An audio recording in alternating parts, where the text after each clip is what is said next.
eu sou a professora Germana Tavares e na aula de hoje nós vamos ver um pouco sobre a evolução da logística. Na nossa última aula, nós vimos um pouco sobre a origem da logística. Nós vimos que a logística ela estava totalmente associada às questões das guerras. Então, a preocupação naquele período, era em como a gente vai transportar os mantimentos, como nós vamos transportar a tropa, como nós vamos transportar as armas, as munições.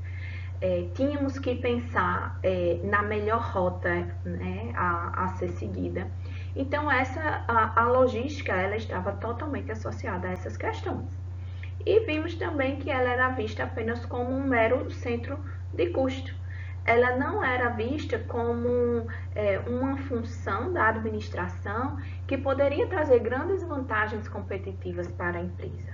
Caso a gente planejasse a melhor rota, encontrasse um melhor caminho, que tivesse água potável perto, que não fosse tão cansativo, que a tropa ela não cansasse tanto, que ela conseguisse se alimentar, então a gente ganharia a guerra. Mas esse pensamento não existia. Era apenas algo que era trabalhoso e que era muito custoso.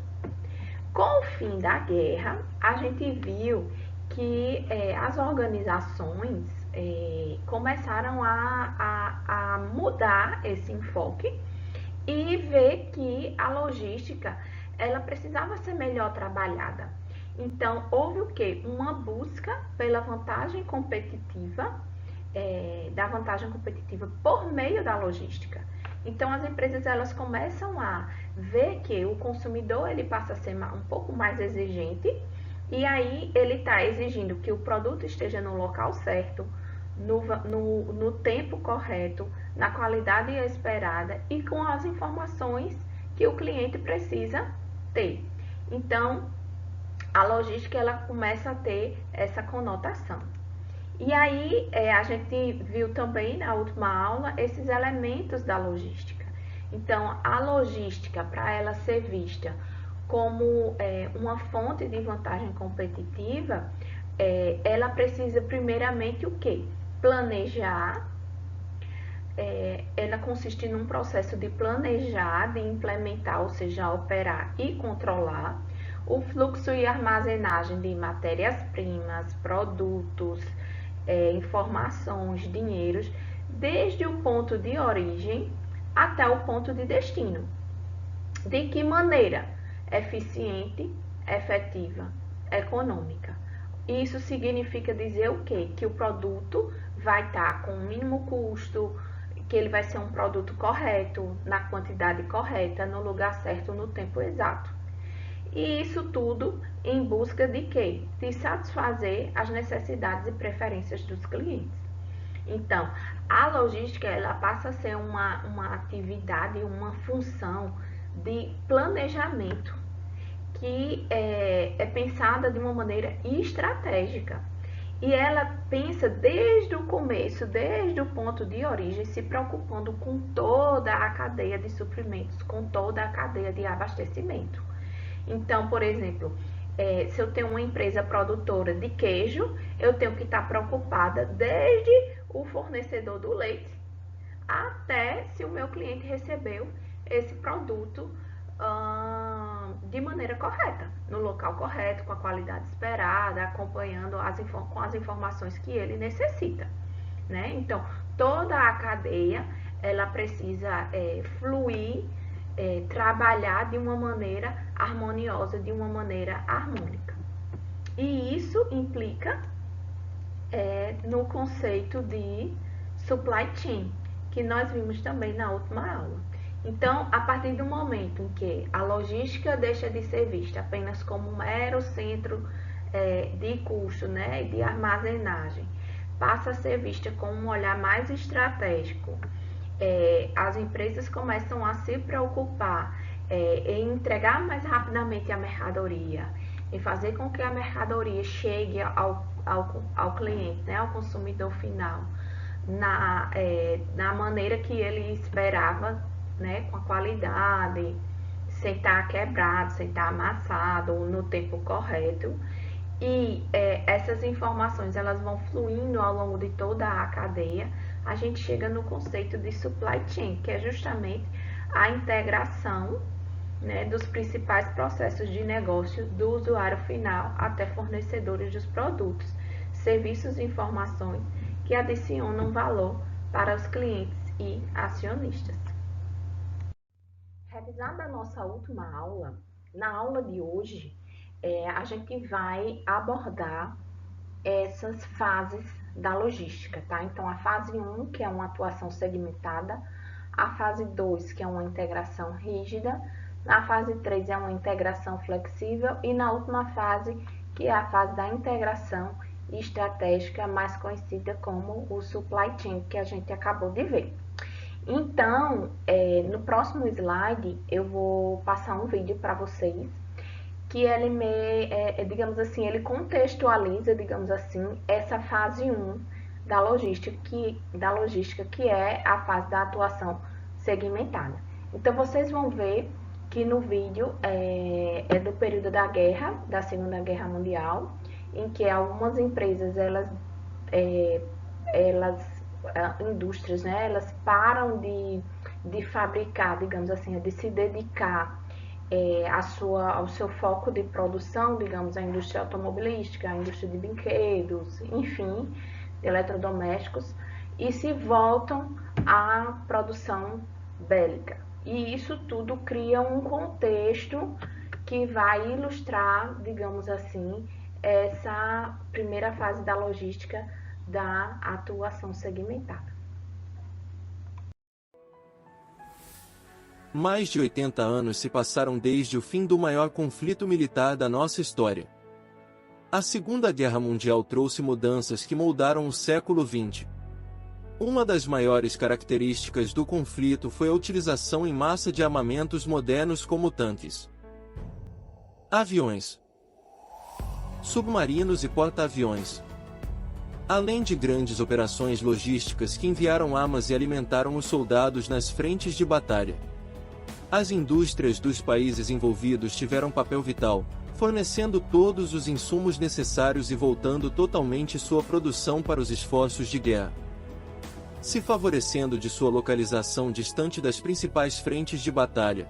A indústria americana se destacou nessa mobilização e produziu mais suprimentos de guerra do que qualquer outro país. No vídeo de hoje do Desvendando Negócios, você irá descobrir como empresas como Ford, General Motors e Chrysler deixaram de produzir carros durante a guerra e passaram a produzir aviões, tanques e munições que foram vitais para que os países aliados alcançassem a vitória.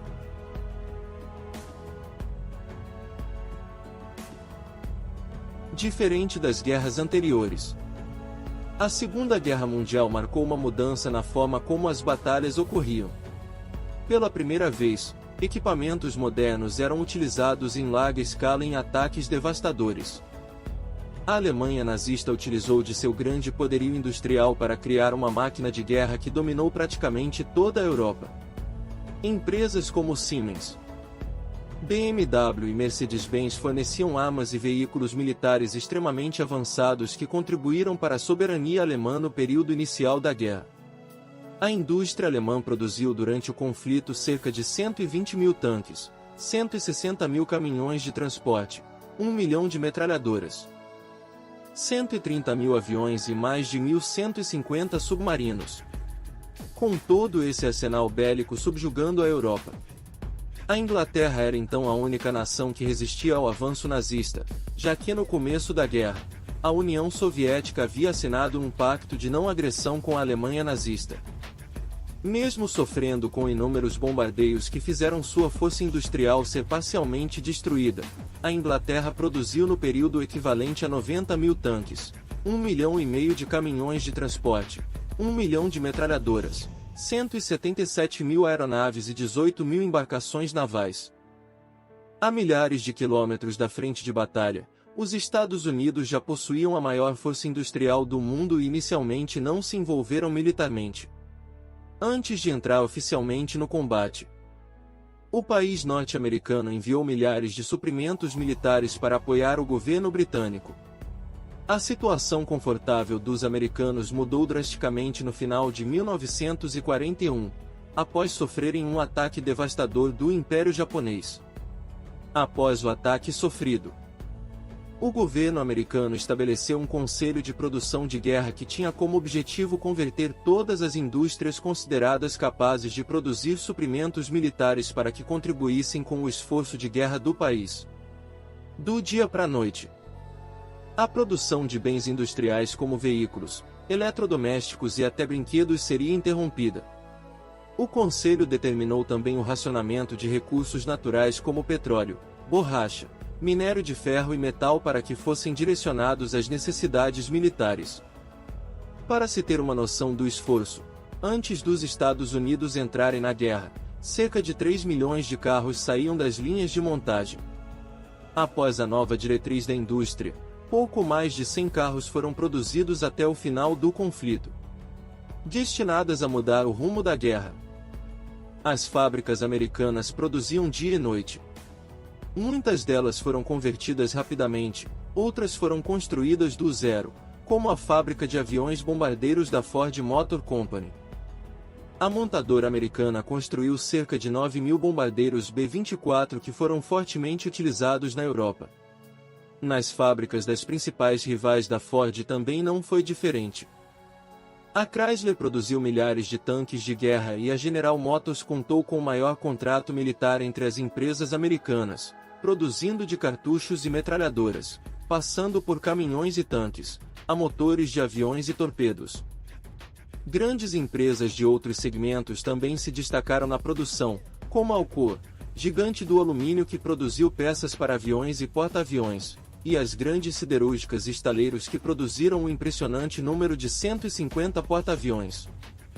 A guerra também marcou o nascimento de inúmeros produtos hoje muito conhecidos, como o Jeep, os óculos Ray-Ban e os chocolates M&M's. Os chocolates M&M's faziam parte dos alimentos enviados aos soldados, assim como os chocolates da Hershey's, os cereais da Kellogg's e até mesmo as cervejas da Budweiser. Um fato importante do período foi o protagonismo feminino nas linhas de produção.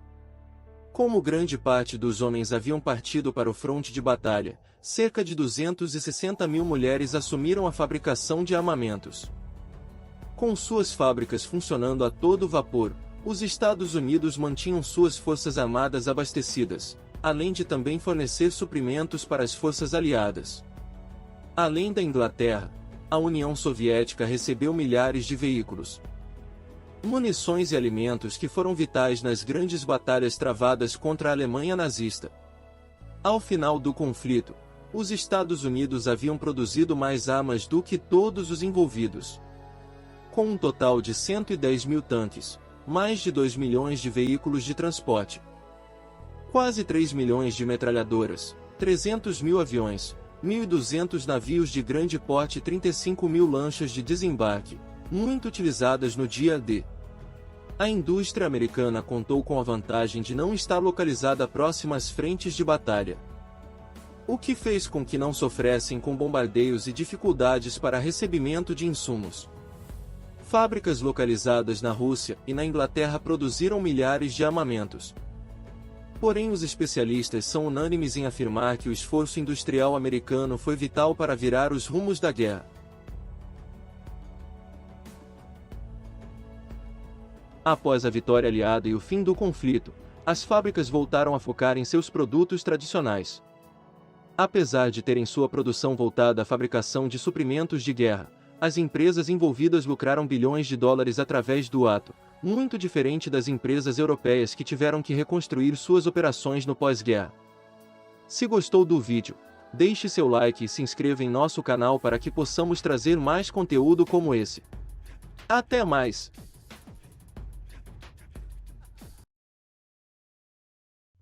Então, pelo vídeo, a gente percebe que muitas indústrias elas pararam de centrar seus esforços de produção nas suas atividades principais para se dedicarem à produção bélica.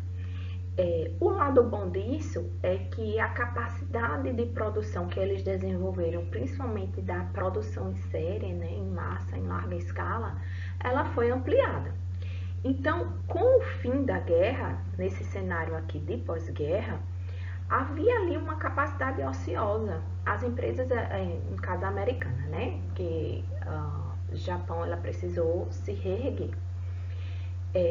A capacidade produtiva da indústria, né, americana, como por exemplo a automobilística, de eletrodomésticos, ela tinha uma capacidade de produção grande e havia uma demanda por esses produtos, né, porque as pessoas elas não pararam de produzir. Vocês viram de consumir os produtos. Vocês viram que até, por exemplo, indústrias de brinquedos pararam de produzir brinquedos para se dedicar à produção bélica. Então existia uma demanda, né, latente que precisava desses produtos. Então havia essa busca pelos produtos. E como era que esses produtos eles eram fabricados? Eles eram padronizados. Então, por exemplo, assim, geladeira só branca, carro só preto, por exemplo. Então, não existia uma variedade muito grande. E aí, quando as empresas elas produziam seus produtos, elas iam estocando. Então, digamos aqui, era uma atuação segmentada, por quê? Porque manufatura, digamos, produzia uma geladeira e deixava lá no seu estoque. O centro de distribuição, por sua vez, tinha até um estoque, já tinha seu estoque também lá de geladeiras. O varejista também. Mas aí, quando aquela quantidade de mercadoria sendo vendida, havia uma necessidade, cada qual ia consultando o seu estoque e quando não havia esse estoque, era solicitado, né, que fosse enviado o produto, tá? Então, o estoque, ele servia como se fosse um pulmão, né, que ia alimentando, digamos assim, cada etapa dessa logística aqui, né, de entrega até o consumidor, do produto até o consumidor final. Então, veja, não havia comunicação aqui de varejista para saber quanto estava sendo produzido, se já estavam enviando. Não existia tecnologia que a gente conseguisse acompanhar de uma maneira integrada e fluida. Era tudo muito separado, era tudo muito segmentado. E o estoque, ele funcionava como um elemento chave no balanceamento dessa cadeia de suprimento. Porque à medida que ia tendo necessidade, né, de um novo produto, fazia-se um pedido e aí era mandado. E o estoque é quem ia ditando o ritmo dessa produção. Então, os estoques gerados ao longo da cadeia de suprimentos, eles eram muito grandes, né? Então, não havia uma comunicação para evitar que as empresas, elas tivessem um estoque parado, que o varejista tivesse um estoque parado, ou que o centro de distribuição houvesse um estoque parado, a manufatura também. A manufatura produzia um lote, digamos, 100 geladeiras. As 100 geladeiras ficavam aqui, paradas. Ela não sabia quanto que o varejista ia solicitar, quanto o centro de distribuição iria distribuir, mas ficava lá parado. Então, o custo com estoque, ele era muito grande, porque havia mercadoria parada. A gente sabe que mercadoria parada gera custo. E aí o enfoque na época era fazer economia, já que eles não conseguiam economizar, né, em termos de estoque, eles economizavam com o modo de transporte que fosse menos custoso, tá? Para fazer essa entrega dos produtos, empregando veículos de maior capacidade, né? Então, quanto mais geladeiras coubesse dentro daquele caminhão que fizesse apenas um percurso, por exemplo, seria melhor, eles conseguiriam economizar nesse sentido. E também buscavam, né, empresas transportadoras com fretes mais reduzidos. Então, aquela empresa que fornecesse um frete mais barato seriam contratadas, fariam negócio. tá? Então, nessa fase da logística, pós Segunda Guerra Mundial, a atuação era totalmente segmentada, não havia comunicação entre os elos da cadeia e o estoque era quem ditava aí esse balanceamento da cadeia de suprimentos. A segunda fase da logística é denominada de integração rígida. Então, nesse período, o que acontece? Na fase 1, os produtos eles eram padronizados, né? Não havia uma variedade muito grande. Nessa fase 2, o que acontece? O marketing das empresas, eles começam a estimular nos consumidores a busca por uma variedade maior de produtos. Então, há a busca por produtos diferenciados e variados. Por exemplo, de cores diferentes, geladeiras, por exemplo, numa cor diferente, num tamanho diferente, num acabamento diferente. Os produtos alimentícios, cereais matinais, café solúvel, enfim, dentre outras várias guloseimas, né? Os hábitos alimentares das pessoas, eles começam a ser mais modificados, tá? Então, e estimulado, né, pela indústria, pela possibilidade aí nesse pós Segunda Guerra Mundial, onde as coisas estavam mais calmas e as pessoas tinham mais liberdade de buscar novos produtos mais diferentes, enfim.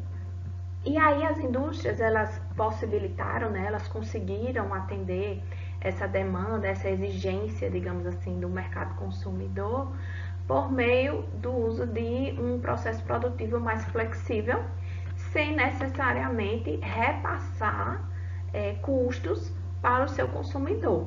Então, ali os produtos eles passavam a ser mais diferenciados, trazer novidades ao mercado, mas por outro lado não havia um aumento no preço, né, das mercadorias. Então isso foi muito positivo. Porém, na década de 70, vem a crise do petróleo. Nesse momento de crise do petróleo, o que acontece com os combustíveis, o valor do combustível, ele sobe, né?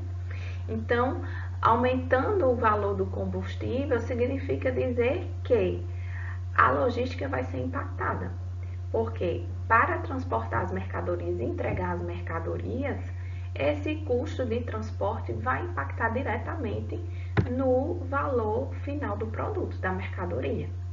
Então, os custos sobem e uma alternativa que as empresas encontram para tentar minimizar os impactos, né, desse custo mais elevado é o uso combinado de modais. Como assim? De repente, ao invés de fazer um trajeto todo aéreo, que seria muito custoso, vamos fazer uma parte aérea e uma parte terrestre. Em vez de fazer todo terrestre, a gente faz uma parte marítimo, né, por água, e outra parte terrestre. Então, foi uma alternativa que as empresas pensaram numa forma de reduzir os custos. E isso significa dizer, então, que as empresas começam o quê? A buscar otimizar seus processos, a buscar atingir aqueles itens, né, da logística que a gente já viu na aula passada, no custo, no menor custo, na qualidade adequada, dentro do tempo. Então, é uma forma que as empresas elas têm de o quê? De racionalizar seus processos, de otimizar seus processos. E também de quê? De planejar. Então, elas começam a planejar tudo o que envolve a logística, né? Desde lá a matéria-prima até a entrega final do produto ao consumidor final. Porém, esse planejamento ele ainda era muito rígido, né? Uma vez planejada qualquer atividade, não era um planejamento que era algo que era inserido no sistema e todos os elos da cadeia tinham acesso, poderiam ver o que era que estava sendo planejado e produzido. Não, era num papel. Então, uma vez que algo num transporte da carga planejou-se entregar, sei lá, 50 geladeiras. Aí no meio do caminho aconteceu uma greve, ou a estrada veio uma chuva muito forte, a estrada foi danificada. essa mercadoria ficou lá parada. E esse planejamento ele não tem como ser atualizado de maneira instantânea ali. Foi no papel. Então, a informação daqui que chegue ao consumidor final demorava muito, né? Então, havia um pouco de integração entre, digamos assim, dois elos, digamos, né? Uma integração formando um duto rígido com otimização 2 a 2. Então, dois elos ainda conseguiam uma comunicação ali, mas era mínima essa comunicação, tá? Então, é por isso que a gente diz que há uma integração nessa fase, mas é uma integração ainda muito rígida, tá? Então, é um primeiro passo, digamos, nessa segunda fase da evolução logística, é um segundo passo que as empresas elas dão no sentido de começar a planejar e otimizar seus processos e conversar, digamos assim, com o elo adjacente nessa cadeia.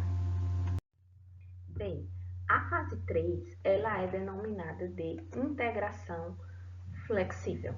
Se a fase 2 era a integração rígida, na 3 nós temos já uma integração flexível.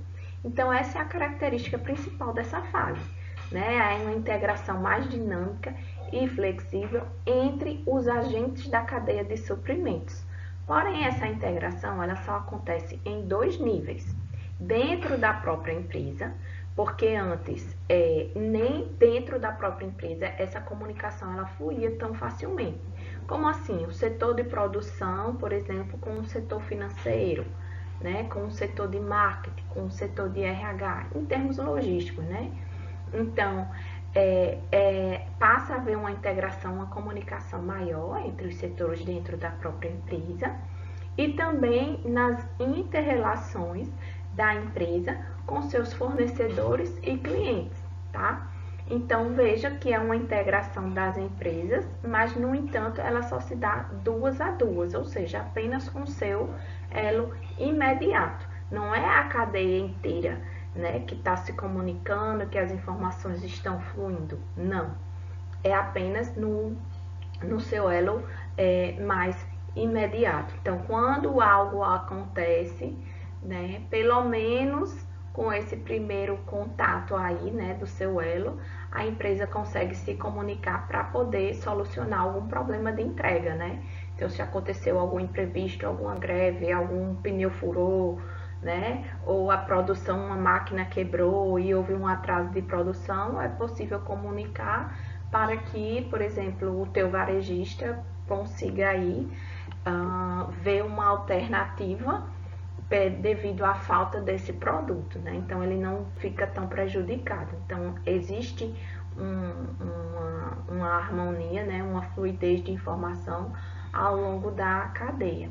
Então, se na fase 2 a ilustração era de um duto de PVC rígido, nessa fase 3 aqui é um duto flexível, que parece uma mangueira e não um cano, né, de PVC, que ele é adaptável às condições externas. E esse período, tá, era final da década de 80. Ainda sobre a fase 3, ilustrando, né, aqui nós temos a cadeia, digamos assim, de suprimento, fornecedor, fabricante, atacadista, varejista, consumidor aqui. Como eu já falei, ilustra-se um duto flexível, adaptável às condições externas. E o grande avanço dessa fase é porque começa a introdução de algumas tecnologias. A principal delas é o chamado o EDI, que vai facilitar justamente a comunicação entre as empresas, tá? Então, o intercâmbio de informações entre dois elementos da cadeia de suprimento, ou seja, duas empresas, por exemplo, o fabricante e o atacadista, ou o fornecedor e o fabricante, aqui, fornecedor e fabricante, né? Ou consumidor e varejista, varejista atacadista. Então, são esses elos mais imediatos, tá? Entre duas empresas que se dá via intercâmbio eletrônico de dados via esse sistema de informação. E dentro da empresa, algo que contribui para melhorar muito a comunicação dentro da empresa, inclusive auxiliar no controle dos estoques, é o código de barras. Então, há uma integração flexível das vendas com o depósito ou centro de distribuição, fornecendo um importante mecanismo para o controle de estoques. Então, o código de barras é uma evolução muito importante para as empresas, inclusive para em termos logísticos, tá? Bem, na quarta fase, temos a integração estratégica, ou seja, o Supply Chain Management. Nessa última fase, é o momento em que, de fato, as empresas, ao longo de toda a cadeia, elas estão em harmonia, elas estão trocando informações, elas estão muito conectadas e muitas vezes a gente não sabe onde começa e onde termina a atividade delas. A gente observa isso por essas interseções que temos aqui ilustrando, tá, os elos entre as empresas de toda a cadeia. Se antes a gente tinha muito definido assim, o fornecedor de matéria-prima entrega a matéria-prima, aí a indústria produz o produto, depois vai entregar, manufatura, né? E depois vai distribuir, o distribuidor distribui. Muitas vezes agora essas atividades elas estão muito conectadas, tá? Então a gente muitas vezes não sabe onde começa e onde termina de tão integrado que tá. Então as empresas elas utilizam muito mais da tecnologia, o foco está muito mais na TI, tá? Para possibilitar esse intercâmbio de informação entre as empresas, utilizando sistemas de informação, né, mais avançados e que permitam uma integração maior, tá? Não apenas o EDI como era na fase anterior.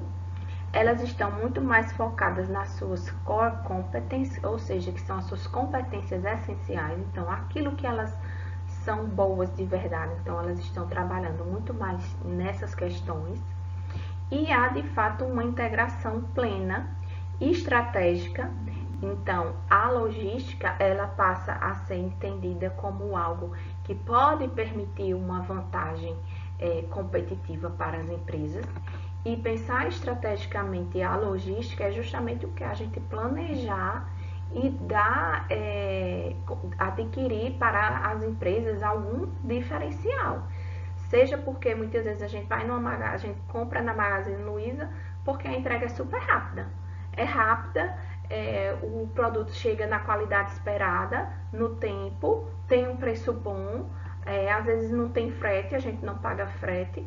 Então, tudo isso faz com que a gente compre lá. E isso é fruto de quê? Da logística, tá? Então, tem flexibilidade ao longo de toda a cadeia, porque se qualquer problema que acontecer em qualquer um dos elos, rapidamente todas as empresas ficam sabendo e elas conseguem contornar esse problema muito rapidamente, tá? Uma estratégia que foi utilizada aqui, que o livro menciona, é o do postponement, que significa adiar.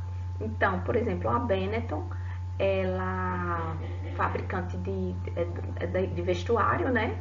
Então, como a moda, né, no setor, né, nesse setor de vestuário, ela é muito volátil, ela muda muito rapidamente e muitas vezes quando se lança algum produto não se sabe se vai cair no gosto do consumidor ou não. O que é que ela faz, né? Ela produz, por exemplo, várias camisetas em tons neutros e deixa para atingir o produto, que é na cor cinza, né? Que é a cor neutra, você pode colocar outra cor por cima que não vai interferir. E aí deixa para fazer o tingimento quando a empresa souber que realmente já houve uma aceitação do mercado consumidor por aquela determinada cor, por exemplo. O rosa, por exemplo, agora está muito em gosto, né, para as mulheres. Então, mas não se sabia se ia cair no gosto das mulheres, inclusive para o inverno. Então, assim, eles esperam, tá? Ver se vai cair no gosto, né, do mercado consumidor, para só então fazer o tingimento realmente das peças e evitar que tenha mercadoria ali que não saia, né, não seja vendida e eles tenham prejuízo. E isso só é possível justamente devido a essa integração, porque é um tempo mínimo, né, que eles vão precisar da informação para poder fazer esse tingimento e entregar o produto. Né? Eles não podem correr o risco de não entregar o produto, tá? Então eles conseguem reduzir incertezas e também reduzir custos. Então a grande sacada, digamos assim, da supply chain management, da gestão da cadeia de suprimentos, é justamente toda essa integração, tá? E comunicação, o uso da tecnologia também. Então, para finalizar, eu trago aqui esse esquema para vocês. Eu elaborei esse esquema, onde até os anos 50, mais ou menos, para resumir, né, tudo isso que a gente viu, que era aquele período da atuação segmentada, a gente chama que é como se fosse aqui a administração de materiais. É como se só tivesse foco no material, no estoque. Então, era gestão de estoque, armazenamento, compras e movimentação interna. Não havia nem ainda o nome logística. Depois, a partir da década aqui de 50 ali até 80, a gente tem a chamada logística empresarial, que foi aquele período onde as empresas começaram, né, a ter uma preocupação maior, né, um mínimo de flexibilidade. Então a gente junta aqui a administração de materiais também com distribuição física, tá? Depois a década de 80, né, até o século 21 é uma logística integrada. Então a gente já começa a ter aqui o uso dos ERPs, tá? Então o uso ali de alguma tecnologia que foi aquela comparada com o uso dos códigos de barras também. E a partir do século XX, que é quando a gente tem aqui a supply chain management de vez, tá bom? Então, assim, agradeço a atenção de vocês. Aqui eu tenho a referência, né? Aquele livro de Novaes que eu já disponibilizei para vocês, tá? Foi o capítulo 2, finalizamos o capítulo 2, tá? Porque a outra aula da origem ainda pega o capítulo 2, é uma primeira parte. E essa aula de hoje a gente assim finaliza o capítulo 2, tá bom? Então vocês já podem ler esse capítulo para fixar melhor o conteúdo. Obrigada.